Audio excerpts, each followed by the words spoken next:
Everyone, welcome back to my channel. আমি জানি 1 থেকে 1.5 মাস আগে আমি তোমাদের সাথে পুরীর ব্লগ শেয়ার করেছি, তারপর বলেছিলাম পার্ট আসবে, কিন্তু পার্ট আসেনি। আসলে আমি একটু ভয়েস ওভার দেওয়ার সিচুয়েশনে ছিলাম না, মানে একটু প্রবলেম ছিল আর কি, যেটা আমি আমার মিনি ব্লগে তোমাদের সাথে শেয়ার করেছি। যাই হোক, সেদিন ছিল আমাদের পুরীতে সেকেন্ড ডে, তো সেদিন আমরা মন্দির দর্শন করতে যাচ্ছিলাম।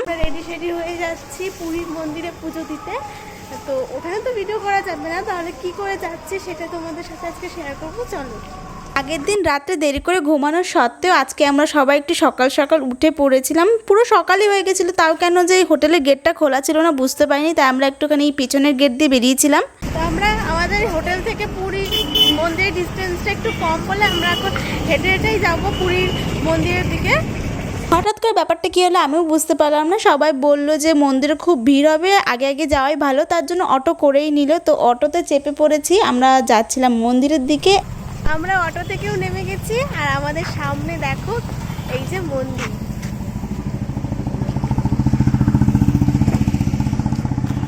তো ফোন নিয়ে এসেছি, প্রথমে ভেবেছিলাম রুমে রেখে আসবো, এখন বলছে সবাই নিয়ে এসেছে বলে আমিও নিয়ে আসলাম।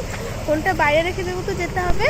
মন্দিরে ঢোকার আগে এই আমি একটা ভিডিও করেছি, আর কোনো ভিডিও করিনি। মন্দিরে অনেকক্ষণ আমরা দাঁড়িয়েছিলাম, অনেকক্ষণ মন্দিরের ভেতরে নাকি কোন বাচ্চা একটু বমি করে দিয়েছিল, তার জন্য আরও এক্সট্রা 1 ঘন্টা বেশি পুজো হয়েছে। আমরা অনেকক্ষণ লাইনে দাঁড়িয়েছিলাম। সেখান থেকে এসে আমরা চলে গেছিলাম সমুদ্রে। আমার মুখ চোখের অবস্থা দেখে বুঝতেই পারছো, 3-4 ঘন্টা সমুদ্রে স্নান করার পর এখন আমার প্রচুর খিদে পেয়েছে, আমি আর বসে থাকতে পারছি না, কিন্তু সবার ওয়েট করতে হবে, তার জন্য বসেছিলাম। সবাই অ্যাট লাস্ট আসলো, তারপর না আমি নাইটি পরিয়ে খেতে গেছি। আর আমার পায়ে এত ব্যথা ছিল, হয়তো সমুদ্রের ঢেউয়ে হয়তো কোথাও ব্যথা লেগেছিল, তার জন্য এতটাই ব্যথা ছিল। তারপর পুরীতে ছিল সুদীপার রান্নাঘর, সেখানে আমরা খাওয়া দাওয়া করতে গেছিলাম। গিয়েও দেখেছিলাম ভিড়, তখন তো আরও মাথা খারাপ হয়ে যাচ্ছিল খিদেতে লোকজন দেখে।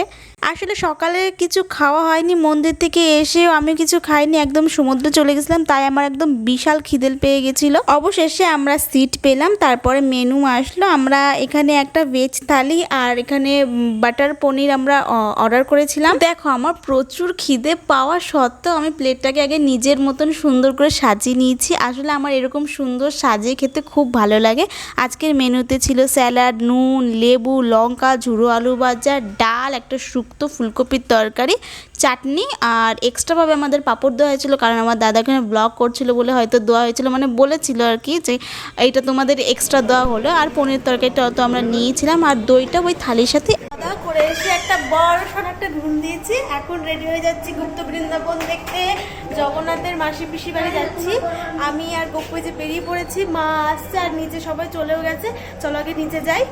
তারপর নিচে এসে অটোতেও চেপে পড়েছি। আসলে আমার একটু বেশি দেরি হয়ে গেছিলো, তারপর নিচে এসে দেখি সবাই তো দাঁড়িয়ে আছে, তাই সঙ্গে সঙ্গে গিয়ে অটোতে চেপে পড়লাম। আর এখন তো হয়ে গেছে বিকেল, আমাদের আরও আগে বেরোনোর কথা ছিল, কারণ একটু সন্ধ্যে সন্ধ্যে হলেই দোকান বলছি কেন, সরি, মন্দিরগুলো সব বন্ধ হয়ে যায়, তার জন্য একটু আগে বেরোনোর কথা ছিল। হয়ে গেছে লেট, একটু রেডি হতে হতে এই করতে করতে আমরা এসেছি বিপদ তারাণী মন্দিরে।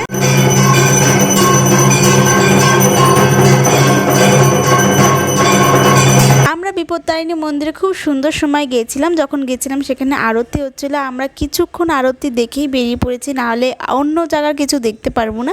তারপর চলে এসেছিলাম আমরা এইখানে, এটা হলো গুপ্ত বৃন্দাবন। এটার ভয় পাচ্ছিলাম, সেটাই হলো মন্দিরের আমরা গেছি আর মন্দিরের পর্দা দিয়ে দিচ্ছিলো। আমি তো ভেবেছিলাম এবার সবাইকে এখান থেকে বের করে দেবে, দেখলাম না, সবাই আশপাশ দিয়ে ঘুরছে। তারপর আমরাও আশপাশ দিয়ে ঘুরে ঘুরে সব কিছু দেখলাম।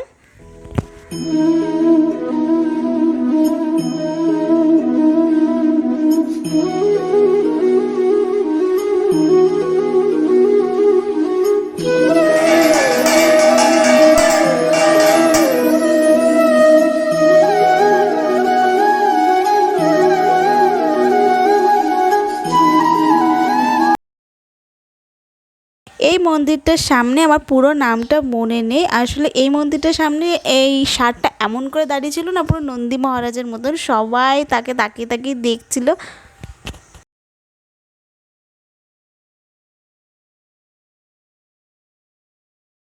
সবাই ঘুরছিল, আমি একটা চেয়ার পেয়েছি, সেখানে একটু বসেছিলাম। আসলে তোমাদের সকালে বললামই, আমি হয়তো পায়ে সমুদ্রের ঢেউতে এত জোরে আঘাত খেয়েছিলাম যে আমার পাটা এত ব্যথা ছিল, হাঁটতে পারছিলাম না। প্রচুর ব্যথা, দাও এখন এসেছি পুরীর এখানে শাড়ি, তারপর জামা কাপড়ের মার্কেটে এসেছি।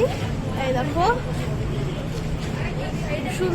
এগুলোকে কি শাড়ি বলে, এগুলো কি ইক্কত বলে। সত্যি বলতে ওখানে জিনিসের দাম প্রচুর হাই। আমার কোনো জামা কাপড় নেওয়ার ওখান থেকে ইচ্ছে ছিল না, কিন্তু মা আমার একটা ভাই, দুটো বোনের জন্য দুটো জামা এনেছিল। তারপর ব্যাগের দোকানে গেছি। আর এই লঙ্কার বড়াগুলো আমি আমার মিনি কিচেনে লঙ্কার বড়া করব বলে এই লঙ্কাগুলো এখানে চেয়েছি, আমাকে লঙ্কা দিল না। কেন, এটার যে কি ব্যাপার আছে আমি বুঝতে পারলাম। আমি বলেছিলাম যে দামে তোমরা ভেজে বিক্রি করছো সেই দামে আমায় একটা দাও। আমি 2-3টে দোকানে বলেছি, তাও আমায় দেয়নি। কেন, কিসের জন্য, এই ব্যাপারটা আমি আসলে সেখানে বুঝতে পারিনি।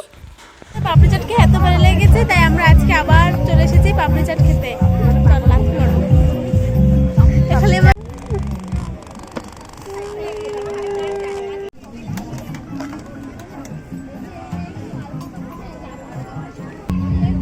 পাপড়ি চাট খাওয়ার পরে আমি আর সাথে একটু সমুদ্রের ধার দিয়ে ঘুরছিলাম। তার আগেই সবাই রুমে চলে গেছে। তারপর আমরাও আইসক্রিম খেতে খেতে রুমে চলে গেলাম। কেমন লাগলো ভিডিওটা অবশ্যই জানিও। দেখা হবে নেক্সট ভিডিওতে।